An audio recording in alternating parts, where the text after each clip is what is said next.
সফলতার কোনো শর্টকাট হয় না, হয় অনেক কাঠখড় পুড়িয়ে জীবন যুদ্ধের প্রতিটি অধ্যায়ে নিজেকে প্রমাণ করে করে একটু একটু করে আপনি সফল হবেন, একটু একটু করে আগাবেন। ইটস এ জার্নি, এটা কোনো ডেস্টিনেশন নয়। এবং সফল হওয়ার পথ পরিক্রমায় কোনো লিফট নেই, সিঁড়ি বেয়ে উপরে উঠতে হয়। কি বেয়ে? কিন্তু আমরা সফল হতে চাই কিভাবে? ডাইরেক্ট 100 তলায় তো আমি সফল, উপরে সবার উপরে আমি, এইভাবে চাই সফলতাটা।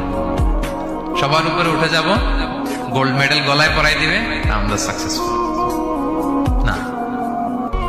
সফলতার রাস্তায় কোনো লিফট থাকে না, কি দিয়ে উঠতে হয়?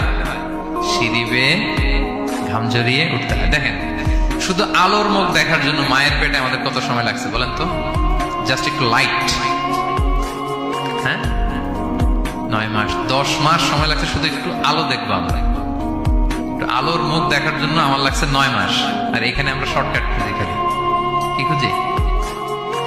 সফলতার কোনো শর্টকাট নেই। অল্প এফোর্টে যারা সফল হতে চায় এরা কোনোদিন সফল হয় না। ইউসুফ আলাইহিস সালামের জীবনীটা একটু খেয়াল করেন, একটু একটু করে তিনি সামনের দিকে গিয়েছেন এবং সবশেষে ইজিপ্টের ফিনান্স মিনিস্টার